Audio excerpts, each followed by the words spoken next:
ہے مومنوں کے دل کا اجالا شان رمضان، ہے مومنوں کے دل کا اجالا شان رمضان، ہے سارے مہینوں سے، ہے سارے مہینوں سے نرالا شان رمضان، ہے مومنوں کے دل کا اجالا شان رمضان، شان رمضان، شان رمضان۔ خوش آمدید۔ اور آتے ہی آپ کی کچھ ایک دو کالز ہیں، انہیں شامل کرتے ہیں۔ السلام علیکم۔ السلام علیکم۔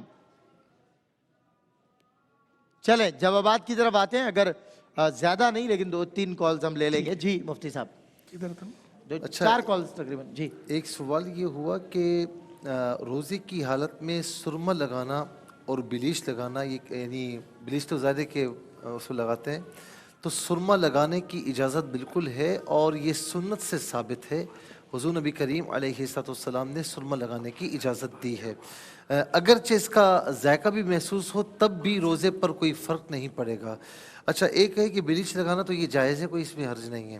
اچھا، ایک بھائی نے سوال کیا کہ کچھ لوگ صحابہ کرام کے بارے میں، یاد رکھیں کہ صحابہ کرام ہو یا اہل بیت اطہار ہو، ان سے محبت ہمارے ایمان کا حصہ ہے۔ ہاں، یہ بالکل ہماری حتمی اور آخری بات ہے۔ بالکل، الحمدللہ۔ اور ایک سوال یہ ہوا کہ بئس الاسم الفسوق ہے یا بئس الاسم الفسوق، تو یہ پڑھا جائے گا بئس الاسم الفسوق بعد الایمان۔ صحیح۔ اور صاحب کالرز لے لوں، اجازت ہے؟ 2 کالرز۔ جی السلام علیکم۔ وعلیکم السلام۔ عورتوں کی ترابی، کوئی کہہ رہا ہے عورتوں کی ترابی نہیں ہوتی، ہوتی ہے یا نہیں؟ بتاتے ہیں، ابھی بتاتے ہیں۔ ایک اور کالر ہمارے ساتھ ہیں۔ السلام علیکم۔ وعلیکم السلام۔ جی کیا سوال؟ میرا سوال ہے کہ عورت امامت کروائے گی تو اس کا کیا طریقہ ہوگا؟ صحیح، جیسے امام بتاتے ہیں۔ ایک مسجد اور میں- کال بتاتے ہیں۔ ایک اور کال۔ السلام علیکم السلام جناب، کیا سوال؟ ابھی مفتی صاحب سے میں میرے لیے پوچھنا ذاتی گھر کے لیے کوئی وظیفہ بتا دیں۔ ٹھیک، کالر ہے۔ السلام علیکم۔ بس صاحب یہ آپ کی برکت ہے، ٹیلی فون لائن کھلنے کی دیر ہوتی ہے۔ جی السلام علیکم۔ السلام علیکم۔ جی جی السلام علیکم۔ جی وعلیکم السلام، کیا سوال آپ کا؟ اس وقت روزہ بالکل کر دے یا گنجائش ہوتی ہے؟ بالکل کیا کہہ رہے ہیں؟ آسان ہو جائے بالکل گنجائش ہوتی ہے؟ بالکل نہیں ہوتی۔ ٹھیک ہے، اذان ہو جائے تو اذان ہو جائے تو کوئی گنجائش ہوتی ہے روزے میں؟ جی روزے میں؟ جی جی شہری صحیح۔ یا سحری کا پوچھ رہے ہوں گے؟ شہری یقیناً یقیناً۔ جی جوابات کی طرف۔ جی مفتی حسن نوید نیازی صاحب۔ ایک سوال یہ پوچھا گیا کہ قعدہ اخیرہ میں ایک ہی دعا پر اکتفا کرنا ضروری ہے یا ایک سے زائد دعائیں بھی پڑھی جا سکتی ہیں؟ صحیح۔ تو دیکھیں، قعدہ اخیرہ میں ایک سے زائد دعائیں بھی پڑھی جا سکتی ہیں۔ دعائے معصور کوئی بھی آپ پڑھ سکتی ہیں۔ دعائے معصور کا مطلب وہ ہوتا ہے وہ دعا جو قرآن مجید فرقان حمید میں یا حدیث مبارک میں آئی ہو، وہ دعائے معصور کہلاتی ہے۔ ایک دعا بھی پڑھ سکتے ہیں، ایک سے زائد دعائیں بھی پڑھ سکتے ہیں قعدہ اخیرہ میں، اس میں کوئی حرج نہیں۔ پھر ایک بہن نے سوال پوچھا کہ بار بار بھول جاتی ہوں نماز کے اندر کہ یہ 2 رکعتیں پڑھی ہیں، 3 پڑھی ہیں، 1 ہوئی ہے، 2 ہی، تو تقریباً روز ہی یہ سوال آ رہا ہے اور روز ہی ہم تقریباً یہ بات بتا رہے ہیں کہ اگر اس طرح بھولنے کے اندر پہلے دیکھا جائے گا ظن غالب کس طرف ہے۔ ظن غالب اگر اس طرف ہے کہ 2 پڑھی ہیں تو 2 ہے، ظن غالب اس طرف ہے کہ 3 پڑھی ہیں تو 3 ہے، اس کے مطابق نماز کو پورا کریں۔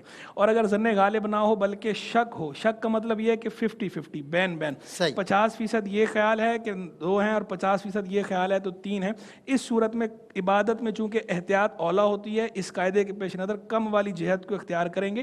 کم والی جہت کو اختیار کریں، 2 اور 3 میں شک ہے 2 سمجھ لیں، 1 اور 2 میں شک ہے 1 سمجھ لیں، اور نماز آگے اس طرح پوری کریں۔ آخر میں سجدہ صاحب ہوگا اور ہر رکعت کے اندر التحیات میں بیٹھیں گے، کیونکہ یہ امکان موجود ہے کہ یہ وہ رکعت نہ ہو جو آپ نے سمجھی ہے، کیونکہ شک تھا نا، اسی وجہ سے ہر رکعت میں التحیات کرنے کا حکم ہے، لیکن آخر میں سجدہ صاحب کریں گے، نماز اس طرح آپ کی ہو جائے گی۔ صحیح۔ ایک جو ہے وہ بھائی نے سوال پوچھا کہ غصہ مجھے آتا ہے بہت زیادہ تو میں کیا کروں، یعنی کنٹرول کرنے کا طریقہ۔ تو مختلف طریقے بتائے گئے ہیں حدیث مبارک کے اندر۔ ایک تو یہ ہے کہ غصہ آئے تو بندہ وضو کر لے، تو اعضاء وضو پہ بندہ پانی بہاتا ہے تو اس سے بھی چونکہ دوران خون جو ہے، دوران خون بلڈ پریشر وہ کنٹرول ہوتا ہے، اس سے بھی غصہ ٹھنڈا ہوتا ہے۔ اس طرح یہ فرمایا گیا کہ بندہ غصہ آئے، کھڑا ہوا ہے تو بیٹھ جائے، بیٹھا ہوا ہے تو لیٹ جائے۔ اس طرح اگر لیٹا ہوا ہو تو اٹھ کر بیٹھ جائے یا کھڑا ہو جائے، یعنی اپنی پوزیشن تبدیل کر دے، اس سے بھی فرق پڑتا ہے۔ باقی تعوذ، اعوذ باللہ من الشیطان الرجیم اور لا حول شریف، لا حول ولا قوت الا باللہ العلی العظیم، اس کا کثرت سے ورد جو ہے وہ غصے کو دفع کرنے کے لیے، دور کرنے کے لیے، غصے کو ٹھنڈا کرنے کے لیے اکسیر ہے۔ صحیح، ٹھیک ہے۔ جی مفتی احمد سعید نورانی صاحب۔ यहाँ से नमाज के बाद कलमा पढ़ते हुए। बिस्मिल्लाहिर्रहमानिर्रहीम। अच्छा, ये सवाल है कि नमाज के बाद कलमा पढ़ते हुए ला इलाहा इल्लल्लाह में लफ्ज़ इला को साकिन कर देना, इला की हा को साकिन कर देना, ये कैसा है? तो तरतीब के अंदर कलमा शरीफ में मुकम्मल अल्फाज को अदा करना ये ज़रूरी है, ला इलाहा इल्लल्लाहु मुहम्मदुर रसूलुल्लाह। फिर इसी तरह ये सवाल हुआ नमाज में बार बार भूलने वाला, वो मुफ्ती साहब की इसे में पहले भी जवाब दे चुके हैं। फिर इसी तरह कि मस्जिद के लिए रकम रखी हुई थी और लेकिन अब कोई ज़रूरतमंद है, क्या उसको देना जायज़ है या नहीं? अगर तो मस्जिद के लिए बाकायदा यानी कि किसी मुंतज़िमीन के हवाले कर दी थी या उनको ख़बर दे दी थी तो मस्जिद की ज़रूरियात में इस्तेमाल किया जाएगा। और अगर ऐसा मामला नहीं, फ़कत एक इरादा था तो किसी ज़रूरतमंद को दे दी जाए, अगर मौके पर मौजूद हैं तो बाद में जब अल्लाह फुर्सत दे तो फिर मस्जिद की ज़रूरियात के लिए वो रकम निकाल ली जाए। सही। फिर इसी तरह सवाल हो कि खाला अपने भांजे को ज़कात दे सकती है या नहीं? तो अगर उनका भांजा साहिब निसाब ना हो या उसके पास इस कदर सामान ना हो जो निसाब के मिकदार तक पहुंचता हो, वो सैयद भी ना हो, हाशमी भी ना हो, तो फिर खाला उसको ज़कात दे सकती है। बल्कि देना एक आसन अमल है कि सिला रहमी भी हो जाएगी, ज़कात की अदायगी भी हो जाएगी। अकरबा के पहले अच्छा, एक सवाल ये हुआ कि दौरान रोज़ा मेंसेस आ जाए तो ज़ाहिर है कि वो रोज़ा नहीं रहेगा, और जितने रोज़ मेंसेस रहें तो उतने रोज़ वो रोज़ा नहीं रखेंगी, लेकिन बाद में कज़ा करनी होगी अय्याम मनहिया के अलावा। अच्छा, ये जो सवाल हुआ ना कि ला इलाहा इल्लल्लाह, हदीस पाक में मन क़ाल ला इलाहा इल्लल्लाह फ़क़द दख़लल जन्नह, ला इलाहा इल्लल्लाह हो, ठीक है ना? तो ला इलाहा इल्लल्लाह अगर किसी ने कह दिया तो कोई मसला नहीं है इसमें। हाँ, पूरा पढ़ना चाहिए ला इलाहा इल्लल्लाह मुहम्मदुर रसूलुल्लाह, लेकिन एक बंदा वजीफ़ा पढ़ रहा है ला इलाहा इल्लल्लाह ला इलाहा इल्लल्लाह ला इलाहा इल्लल्लाह, उसका ये कि मैं आखिर में मोहम्मदुर रसूलुल्लाह पढ़ लूँगा तो ऐसा दुरुस्त है, कोई हर्ज नहीं है। ठीक है। एक सवाल ये हुआ कि आलिम बड़ा होता है या वली? याद रखें कि वली होता है ना जो, तो चूँकि अल्लाह रब्बुल आलमीन उसे अपना कुर्ब अता फरमाता है, वो तो आलिम होता ही है। अच्छा, जितने भी औलिया अल्लाह को आप उनकी हयात तय्यबा उठाएं तो वो सबके सब आलिम थे, ठीक है? अच्छा, आलिम जी आलिम वली हो ये ज़रूरी नहीं होता। अगर आलिम वली हो जाए तो सोने पर सुहागा होता है, लेकिन हर वली आमतौर पर आलिम होता है। तो हम ये नहीं कह सकते कि यार ये अफजल वो अफजल, वली तो बरल अफजल है, लेकिन आलिम बामल हो जाए और वली हो जाए तो वो भी अफजल होता है। वो भी अफजल, बिल्कुल ठीक। एक भाई ने सवाल पूछा कि वजीफ़े में या मुहम्मदी पढ़ेंगे या मुहम्मद पढ़ेंगे। देखिए, चूंकि आपने वजीफ़ा नहीं बताया तो चूंकि ये जो इराब का मामला है ना, इराब का मामला होता है अवामिल से इसका दखल होता है, ग्रामेटिकली ग्रामर है ये। तो अब चूंकि वजीफ़ा आप बताएंगे तो उसके मुताबिक ही हम जवाब देंगे कि यहाँ पर या मुहम्मदी पढ़ा जाएगा या मुहम्मदू पढ़ा जाएगा या मुहम्मदा पढ़ा जाएगा। इराब जो है वो आमिल के मुताबिक होता है, तो वो वजीफ़ा टू वजीफ़ा वेरी करता है। और रह गया साकिन पढ़ना, तो साकिन पढ़ने की भी इजाज़त है, आम हालात में साकिन भी किया जा सकता है। चूंकि कुरान मजीद फुरकान हमीद आप नहीं पढ़ रहे या हदीस शरीफ की बाकायदा किरात नहीं हो रही, खाली वजीफ़ा हो रहा है, लेकिन चूंकि पूरी सूरत उन्होंने बयान नहीं की, पूरा वजीफ़ा नहीं बताया, तो इसलिए हमने एक जनरल हुक्म बता दिया। जनरल हुक्म ये है, बाकी वजीफ़ा अगर बताएंगी तो वजीफ़े पर बताएंगे कि यहाँ पर एराब पढ़े जाएंगे या साकिन पढ़ा जाएगा, क्या होगा। फिर एक बहन ने पूछा, बैंक में 1 लाख रुपया रखा हुआ है, उस पर जो इजाफा मिलता है 5,000 रुपये उन्हें सूद के तौर पर मिले हैं, तो अब चूंकि इन्हें पता है सूद है तो इन्होंने क्या किया कि उन्होंने बजाय खुद अपने इस्तेमाल में लेने के उसे लेकर किसी को गिफ्ट कर दिया। तो ऐसा करना ठीक है या नहीं? पहली बात तो यह है कि इस तरह सेविंग अकाउंट जो है वो खुलवाना जायज़ ही नहीं था। करंट अकाउंट खुलवाने की इजाज़त है। अगर इन्होंने इस तरह सेविंग अकाउंट खुलवाया हुआ है कन्वेंशनल बैंक के अंदर और इन्हें पता है कि उस पर जो है इस तरह इजाफी मिलता है, तो ये मुआहदा करना, एग्रीमेंट करना ही नाजायज़ है। पैसे लें या ना लें ये तो अगला सवाल है ना, ये एग्रीमेंट ही नाजायज़ था।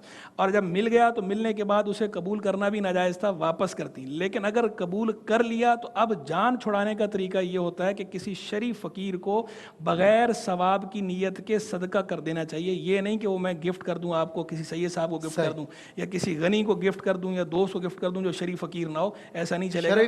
शरीफ फ़कीर को देना ज़रूरी है, वो भी सदके के तौर पर, लेकिन नीयत सवाब की ना हो। सवाब की नीयत ना हो, बाद लोग कहते हैं भाई सवाब की नीयत नहीं है तो फिर फ़ायदा क्या हुआ। असल में ये इसलिए कहा जाता है कि चूंकि हलाल नहीं है और इन्नल्लाह तय्यब ला यक़बलु इल्ला तय्यबा, अल्लाह तय्यब ही को पसंद फरमाता है। लेकिन सवाब वैसे मिलेगा या नहीं मिलेगा, सदके का सवाब तो नहीं मिलेगा, लेकिन शरी हुक्म पर अमल करने का सवाब मिलेगा कि आपने शरी तरीका इख्तियार किया हराम से जान छुड़ाने। आप एक रास्ता ये फरमा रहे हैं कि शरीयत देती है कि अगर किसी के पास इस तरह का पैसा आया तो वो उस पैसे को नहीं रास्ता नहीं देती। रास्ता नहीं दे रहे। नहीं, इस रास्ता नहीं, मैं ये नहीं कह रहा, अगर आ गया, अगर किसी ने वाकई इस तरह रखवाए हुए हैं हर महीने आता किसी गरीब को देता है, ये इजाजत नहीं है। इन केस आ गए तो हाँ वही इन केस आ गया, मैं वही पूछ रहा हूँ इन केस कि अगर किसी के पास आ गया, इसकी आदत ना बनाए। आदत क्यों बना? अल्लाह, ये तो हमने पहले ही कह दिया ना कि ना, हमने तो ये कहा कि ये अकाउंट खुलवाना ही जायज नहीं था, ये अकाउंट बंद अब ये करवाया इनके पास चूंकि सालाना तौर पे आ गया हिसाब किताब में, आ गया है, तो अब ये उसको इन्होंने करके ऐसे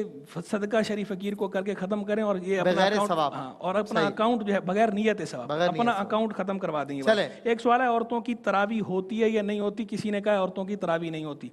देखिए जहाँ तक नफ्स तरावी की बात है, तरावी जिस तरह मर्दों के लिए सुन्नत मुअक्कदा है, इसी तरह औरतों के लिए भी सुन्नत मुअक्कदा है, औरतों के लिए भी पढ़ना लाजिम है। लेकिन जमात का जहाँ तक मामला है तो औरतों के लिए तरावी की जमात नहीं है, औरतें अपनी तरावी अलग अलग पढ़ें। जो ये कहा जाता है ना कि औरतों की तरावी नहीं होती, उसका मतलब ये कहना होता है कि बाद जगहों पर औरतें खुद इकट्ठी हो आती हैं और खुद इकट्ठी होकर अपनी जमात कायम कर देती हैं। तो इस पर कहा जाता है कि औरतों की तरावी नहीं होती, यानी उनकी इस तरह जमात नहीं होती, उन्हें अपनी पढ़नी चाहिए। और अगर कहीं पर जो जवाजी सूरत है इक्तिदा में किसी की पढ़ने की, वो अलग है, लेकिन औरतों को इस तरह आपस में इकट्ठे होकर किसी औरत की इक्तिदा में नमाज नहीं पढ़नी चाहिए, मकरूह तहरीमी है। सही। अल्लामा साहब, घर के लिए वजीफा कोई मुसीबत परेशानी है तो कोई वजीफा बता दें।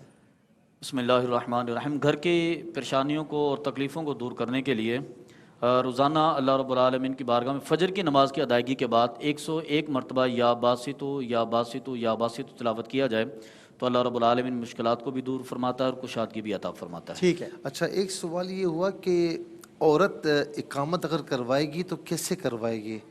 अच्छा, ज़ाहिर है कि औरतों की जमात होगी तो इकामत होगी, तो औरतों की जमात फ़ुक़हा किराम ने मकरूह लिखी है, लेकिन इन केस बाज़ औक़ात ऐसा होता है कि औरत हाफिज़ा है, वो शबीना पढ़ाना चाहती, नहीं पढ़ाएगी तो उसका कुरान शरीफ जो है वो कच्चा हो जाएगा। कुछ ऐसी सूरतें होती हैं, तो अगर वो इमामत करवाएगी तो एक तो ये कि वो सफ़ के दरमियान मुक्तदियों के दरमियान खड़ी होगी और उस वहीं पर जो इकामत देने वाली होगी वो भी खड़ी होगी और वहीं पर इकामत देगी, इस तरह से हो। ठीक है। अच्छा, फिर इसके बाद एक सवाल ये हुआ कि सहरी की गुंजाइश कहाँ तक होती है?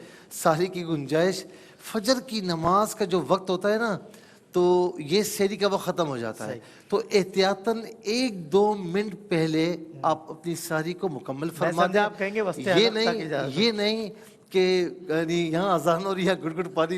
अच्छा, एक बंदा इस तरह कर रहा था, उससे पूछा भाई क्या हुआ? कहते जब तक अजान ख़त्म नहीं होगी तो ये सहरी का वक्त ख़त्म नहीं होगा। सहरी का अजान से कोई ताल्लुक़ नहीं है, अजान फजर के लिए है। तो सहरी का वक्त जहाँ फजर की नमाज का वक्त आगाज़ होता है ना, उस ख़त्म हो जाता है, तो एहतियातन 1-2 मिनट पहले मुकम्मल। ठीक है। अच्छा, वो मुझे याद एक मौके पे किसी आलिम दीन से पूछा कि सहरी की कहाँ तक गुंजाइश है, तो उन्होंने अज़राए तफन्नुन कहा वस्ते हलक तक। तो खैर, अल्लाह ताला हमारा हामी व नासिर हो। ब्रेक, और ब्रेक के बाद इंशाअल्लाह मालूमात डॉक्टर सैयद इमरान वदूद के साथ।